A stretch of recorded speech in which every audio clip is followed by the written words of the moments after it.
Okay, and we are ready to go.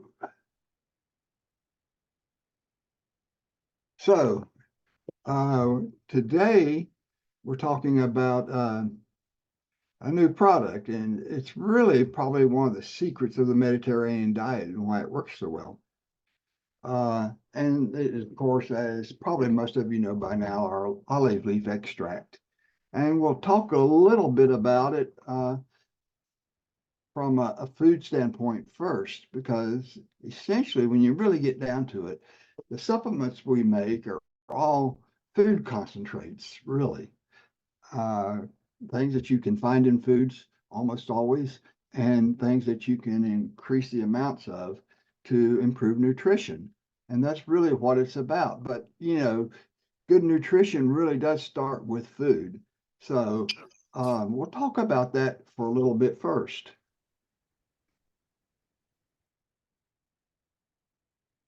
Okay. A few years ago, I think everybody here has heard of the Blue Zone concept, where Dan Buettner created the concept of blue zones. He believed that we can learn a lot about how to live long and healthy lives by studying people who have stayed healthy the longest. Blue zone is a region where the population tends to live longer lives, remain healthy and active, and without loss of cognition for a long time. Of course, all areas have people who do just that. We all can think of people who lived well into their 90s and still drove their cars and still had sharp minds. Um, when I had a health food store in Knoxville, we had a customer who came in and she was driving up to age 100 or right at it. She didn't drive well, but she did drive. And yeah, she would pick food from her garden and take it to friends and stuff like that at that age. So people do still do that. Some of these people may just have good genes and inherited a propensity to live longer, but others have adapted these principles that go into making a healthier person. Uh, that can be exercise, food, and a lot of different things can go into that in the way they live. So they've adapted these principles to themselves and sort of created their own little blue zone, you might say.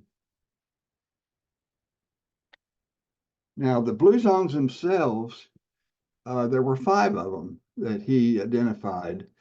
Of those, two of them were in the Mediterranean region. You can see Sardinia, Italy, and Icaria, Greece.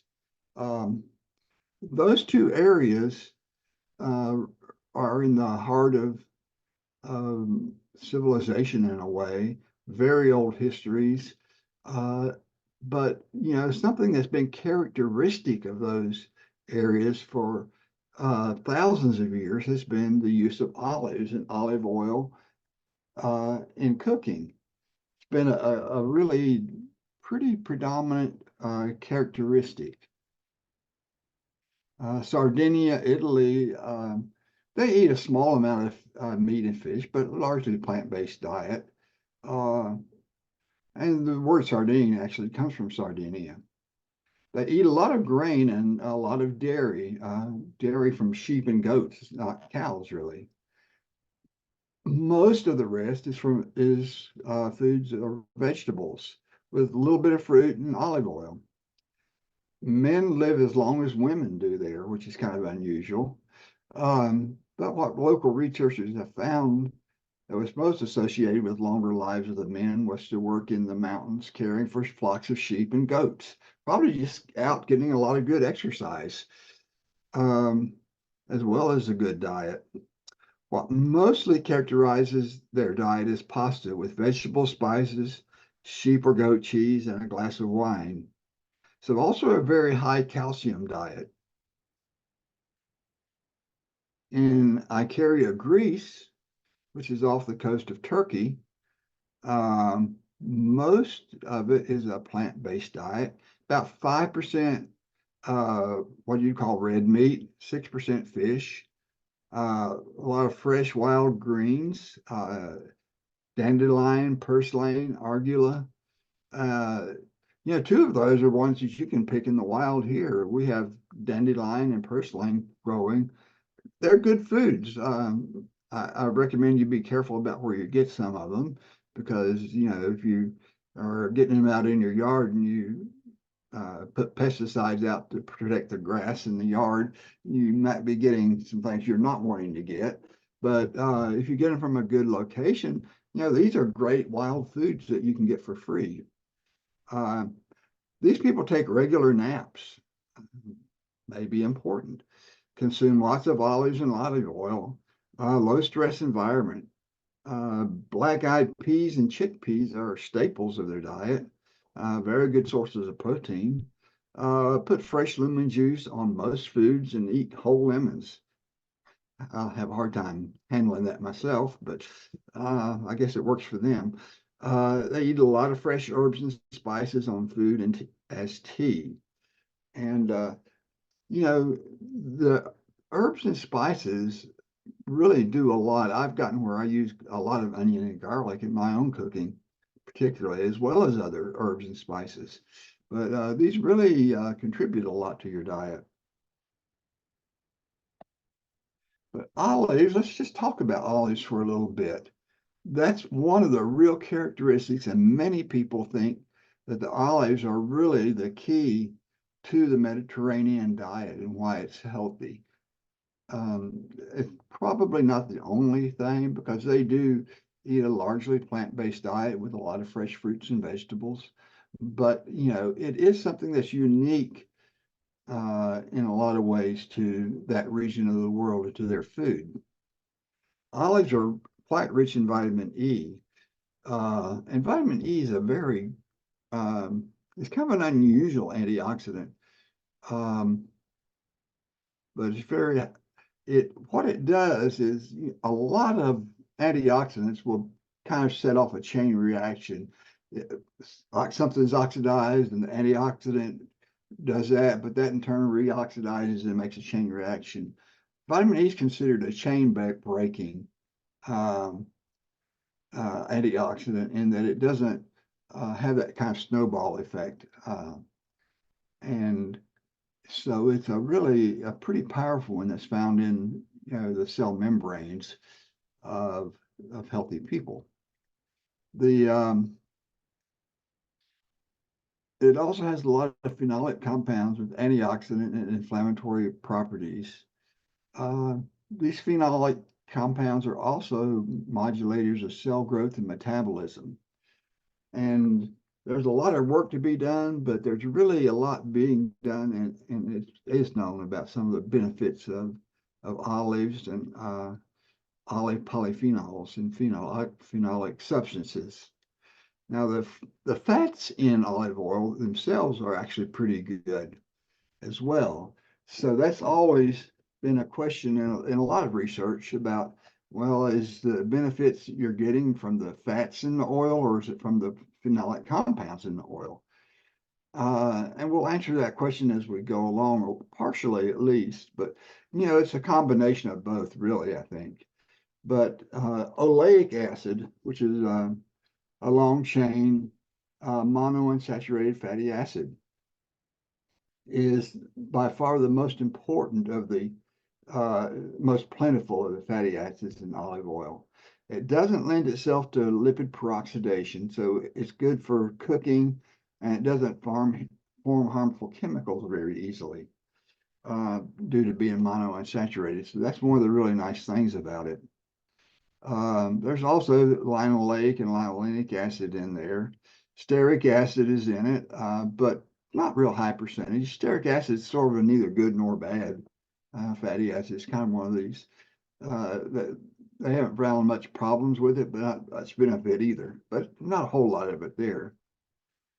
But it is a very nice oil, just as an oil alone.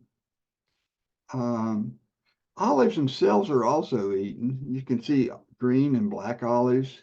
Um, for the most immature olives are green and then turn black when they ripen. However, there's other varieties that remain green even when they're fully ripe. In the Mediterranean region, about 90% of olives are used to make olive oil. So that's a big industry there. And in fact, most of the Mediterranean area uh, produces a lot of olive oil for the world market. And when we say Mediterranean, we're talking about Southern Europe along the Mediterranean Sea and Northern Africa. Morocco and Tunisia, for instance, are big olive producers. So that's a real characteristic of the entire Mediterranean region is the use of olives and olive oil in particular. It has been for thousands of years. Now, besides just the oil, we also look at the bioactive compounds in olives. The major bioactive compound is a very bitter aleuropine, which is removed by brining and other processes to make the olives palatable. Olives are hard to eat just straight off the tree because they are very bitter. But that bitterness is actually a very good bioactive compound as a result. Olives also contain other bioactive compounds such as tyrosol, which is a leuperine derivative, hydroxytyrosol, oleoside, luteolin, among others. However, the oleuropein appears to be the most important active compound in olives. That's one that's been studied the most. I can't say for sure that it's the most active compound because the oleuropein degrades into the hydroxytyrosol and tyrosol and then into other things. And it really becomes difficult to know what in that mixture of things is really doing the work as far as a bioactive compound in the body. Actually, the same thing is true for curcumin. When a person takes curcumin, it almost never shows up to any extent, major extent in the blood at all. It shows up as breakdown products, can be also bioactive compounds. So it becomes kind of complicated. You can see that taking curcumin or oleuropein has effects, but you can't see which compound that they break down into is doing it. And that's still something that's not really well characterized. But because it is oleuropein is very bitter and makes unprocessed olives inedible, it's unfortunately taken out of olive oil and table olives by the processing. So you don't get a whole lot of, you get some in there and enough to be worth eating the olives for that reason. But you don't get what you would consider a really good dose of it because it has been removed because you just can't eat the products without removing most of it, make a long story short. But you know, the amounts that are there still are enough to be important. Olives are a great food. I like to eat olives. One of my favorite foods, and I recommend it to everybody else. But also, you can think about getting the polyphenols from other sources as well. When we look at the olive polyphenol, there's been a lot of research, a lot of talk, a lot of people interested in them for various things. The cardiovascular benefits are one of them. The European Food Safety Authority accepted the substantiation of health claims related to polyphenols in olives and protection as they protect LDL particles from oxidative damage, for the maintenance of normal blood, high density lipoprotein cholesterol, maintenance of normal blood pressure, the anti-inflammatory properties. It contributes to the upper respiratory tract health and can help maintain a normal function of the gastrointestinal tract and contributes to body defenses against external agents. So these are all things that they've accepted at least qualified health claims for olives. So it is really regarded in Europe as a very healthy, functional food and supplement. Now, this study looked at monounsaturated fatty acids, olive oil as one source of them, but from several sources, and did a systemic review and meta-analysis of a lot of cohort studies. What you do with a meta-analysis is a lot of times studies are too small to see all the effects. And so what people do is they take the data from a number of different studies and combine them into one study and make a bigger data set. So the statistics work out. Essentially, when you do a study, you have to take that data. You'll always see a difference. If you took 100 people and measured anything, you'd see some people higher, some lower. And if you divide them into two groups, they wouldn't be exactly the same. There'd be a little bit of difference. Just say you took random people at the mall, 100 of them, measured cholesterol levels. Well, and then divide that group in half. Well, one half would be slightly bigger than the other. Probably not very much difference, but some. But when you're so that's a random difference. What you're trying to separate out when you do these statistical analysis is this just a random difference you would see just like that, or is there a real effect? So you have to, that's basically a function of how big the difference is and how many subjects in the study. And the general rule is there has to be a 5% or less chance of that being random. So it has to be almost 95% certain that this was not a random event, that it was a real effect of the data. So a lot of times they will be real effects, but because you don't have enough people, maybe you don't get that much of a what they call a p-value, showing that huge amount of certainty that it's a real effect. So in this study, they put 42 cohort studies together for a total of 841,211 subjects. So that's a lot of subjects. They must have consumed monounsaturated fatty acids from olive oil or other sources, and they consumed monounsaturated fatty acid, olive oil, or other sources. What they found was they divided it up into three groups: high, medium, and low monounsaturated fatty acid content, and then did sub-analysis with ones for different sources of the monounsaturated fatty acids. But when you compared the high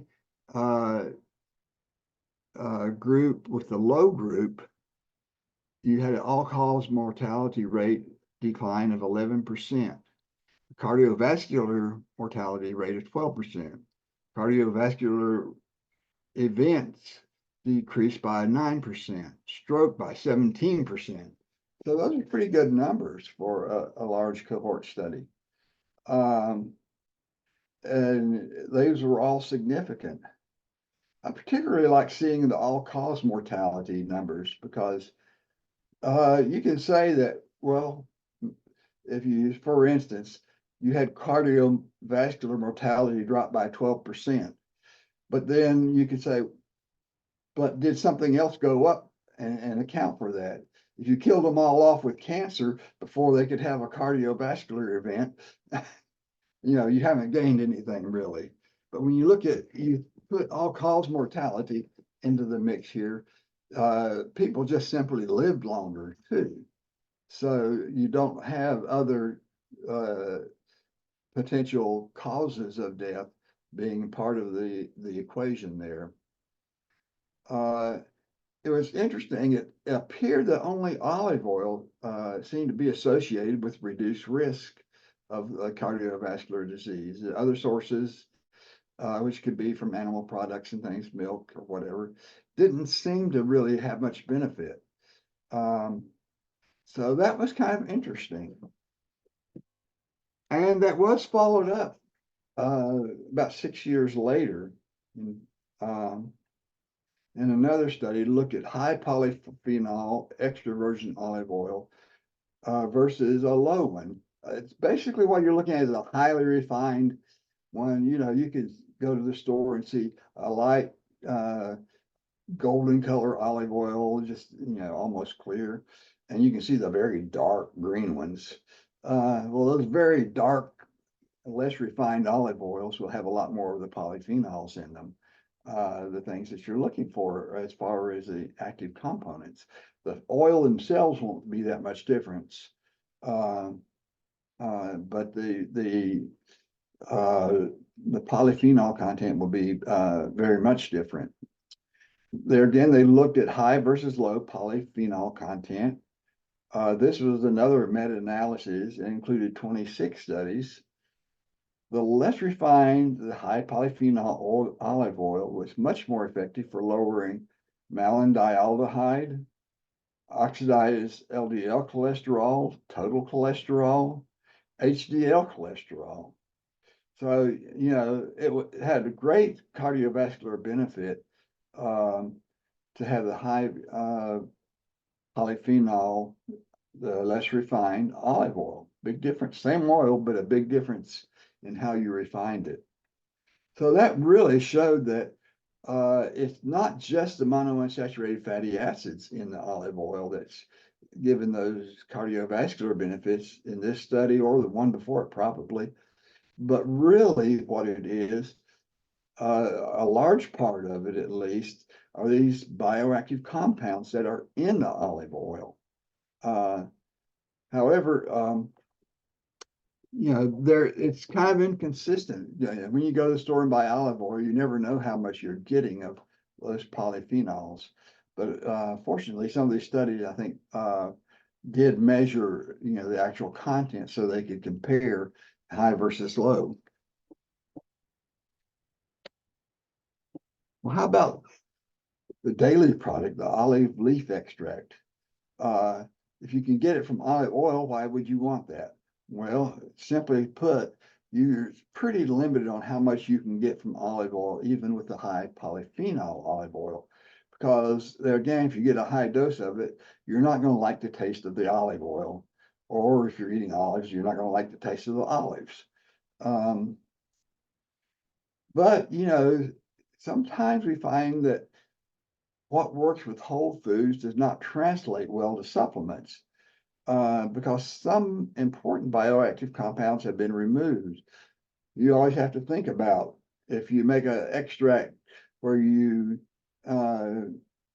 concentrate it and standardize it to one particular compound in that plant, well, you're leaving out a lot of other stuff. So what are you missing, and was that important to the effect of the plant?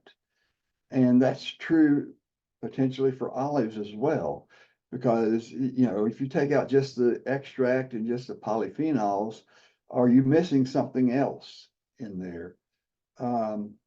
Or like in our case, it's standardized oleuroperin, and you know, have you decreased something else? So here we have another meta-analysis of 12 studies with a total of 819 total subjects that were subjected to meta-analyses. As it turns out, olive leaf extract supplements lowered triglycerides, systolic and diastolic blood pressure, total and LDL cholesterol. The dosages used were similar to one or two of the daily olive leaf extract capsules. And you know, like I say, there were 12 studies. Some of them used higher doses, some others. 2 capsules of our daily olive leaf extract is right up there with the highest doses they used in any of the studies. So 2 gives you a very good dose, 2 capsules. Like I said, our olive leaf extract is standardized to 40% oleuperine and provides about 200 milligrams of oleuperine per capsule. Now, 1 capsule, I would say, is a very good maintenance dose. If you just take it as a preventive thing, if you are wanting to do something very specific, like in those studies, you might want to take 2 capsules a day. And that'd be comparable to those higher doses that were used in those studies. Now, most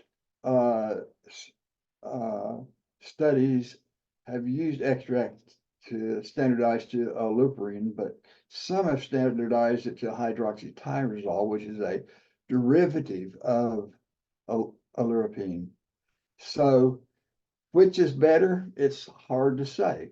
The majority of studies out there have used the oleuperine, and for now anyway, that's one I think I'm more comfortable sticking with. And if it's broken down, it'll be converted to hydroxytyrosol anyway. So you're probably not decreasing the amount of hydroxytyrosol you get by starting out with the oleuperine, because that's that's the next thing in its processing in the body. So I feel pretty comfortable with that. Now, today we've talked about the cardiovascular benefits of olive leaf extract, but there's a wealth of information on other benefits as well, including weight loss, perhaps, one thing. Another thing is it's really been shown to have the ability to modulate cell cycle and growth of cells. It's been shown to induce what you call the programmed cell death in cells, apoptosis. So it has a lot of potential for a lot of other things beyond cardiovascular benefits. Can't get into all of those right now, but it's a very it's one of those kind of supplements that is it addresses fundamental issues that can cover and benefit a lot of different systems in the body. And I think we've hit pretty much right on the head where we want to be as far as the doses for either a maintenance dose with 1 capsule or a more of a pharmacological dose with 2 capsules. And you could go even higher than that safely. There's not been much demonstration of any real potential toxicity from the olive leaf extract. So I don't think it would be very often that people need to go beyond 2 capsules a day, but I think it's not going to hurt them if they do so. And with that, we'll stop here and just see if anybody has questions or wants to anything like they would like to add to it.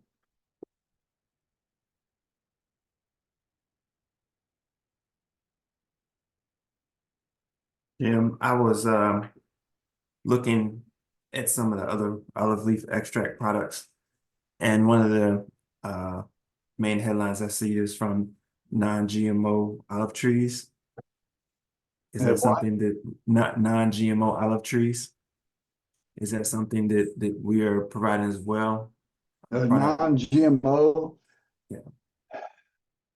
Yeah, I have a feeling I'm not really, I doubt if any of them are really GMO, to be honest. Because the olive trees, it takes a long time for one to get mature enough to make anything out of it. I mean, you're talking about trees that are in a lot of these places, most of them will be in the hundreds of years old, literally. And the technology for GMO hasn't been around that long. This is not like a crop you plant. When you plant an olive tree, you're getting something that you're gonna hope to get benefit from 30 or 40 years down the road. Right. I'm not aware of there being GMO. That makes sense. That makes sense, trees. you know. So you might can say that, but I just doubted if there's any even out there. Mhm. So it's not, it might, I doubt if that's an issue, but I'm not sure if I'd have to go back and see if ours are certified non-GMO or not. Well, I got the Bible here. I'm not sure if it says or not. It says non-GMO, yeah. It does. So I guess our source did say it was non-GMO.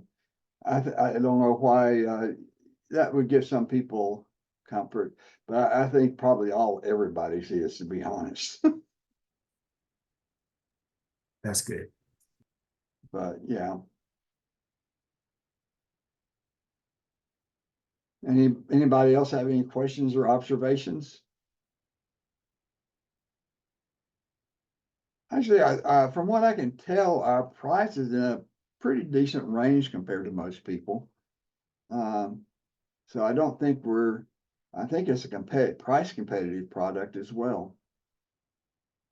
Just from what I've looked at, other things that are, for a number of capsules, what they're standardized to, how much you get of the active ingredients. So yeah, I think we're in a good position. I think it's a good product.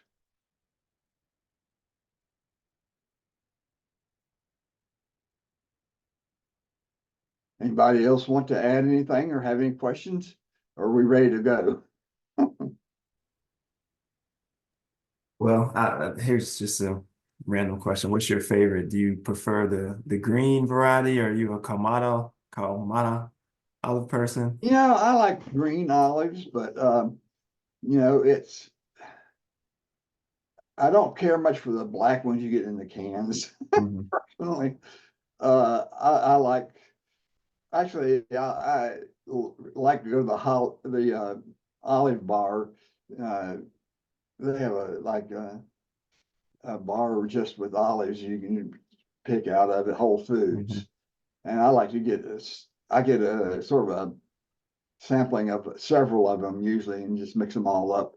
Kalmatas with, I like the Kalmata olives, but not like I say, the ones, they're okay, the ones you buy in Kansas, or I mean, I don't dislike them, but they're not my favorite by any means.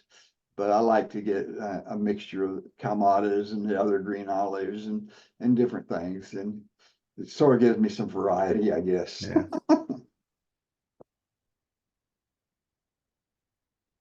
But they're a wonderful food, I really encourage people to eat more olives. Yep, I love them. Okay, well, if we're finished, there's no more questions. I hope you all have enjoyed it and learned a little bit, and we'll see you next month. Thank you, Dr. Jim. Thank you. Welcome. You all have a nice evening. You too. Goodbye. Bye.